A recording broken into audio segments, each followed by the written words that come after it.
Hey guys, welcome back to episode 3 of The Real Deal James Neal, Be a Pro Mode. And today, this is the second video I'm putting out, and this is the simulation of games 2 till 9. Game 10 against the Columbus Blue Jackets will be the next episode, and that would have been me playing the game. It'll be about a 6-minute long video, I would imagine. And for this video, what I really wanted to talk about was the possibility of Kris Letang being traded at the draft.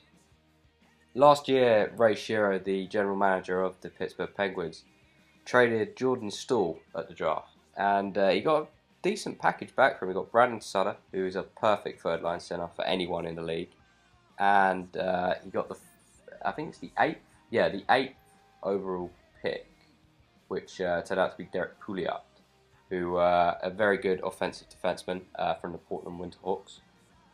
Same team as Seth Jones, actually. And also Brian Dumoulin, a reasonable prospect on D as well.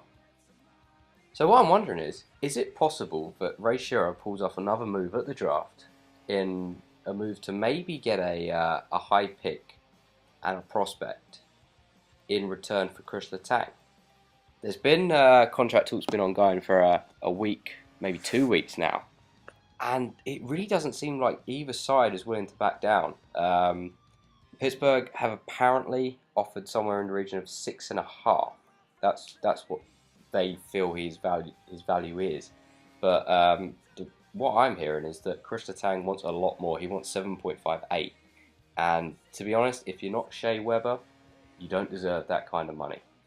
You would think that Letang would be willing to take some kind of hometown discount because of the fact he will be playing with Malkin and Crosby for the duration of his contract, along with James Neal, who we all know very well from this Be a Pro Mode. But the thing is, how much is Kris Letang worth to the Penguins organisation? Is it worth paying him $7 million a year and having... is it 40%? I think it's more than 40% tied up in 3 players. And then you've got Fleury's contract at 5, I think it's 5.5, Neal's at 5, Kunitz is almost 4, and you're looking at Dupuis getting a big raise this year as well. Is it actually feasible that they can hold on to Kris Letang, especially with the prospects in the system?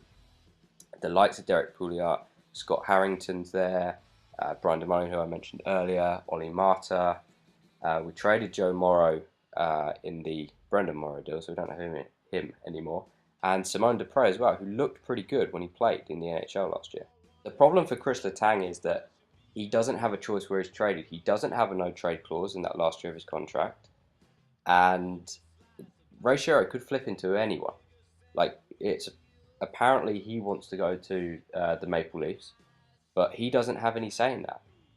He could end up at Phoenix. If Phoenix give Pittsburgh a good package back, then he could easily end up at Phoenix or somewhere that he probably doesn't want to go.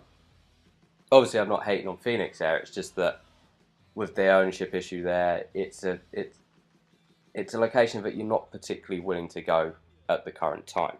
So what do you guys think? Is it possible that Kris Letang gets traded at the draft? Could we flip him for, I don't know, to the Oilers for their pick? I think they're around number 7.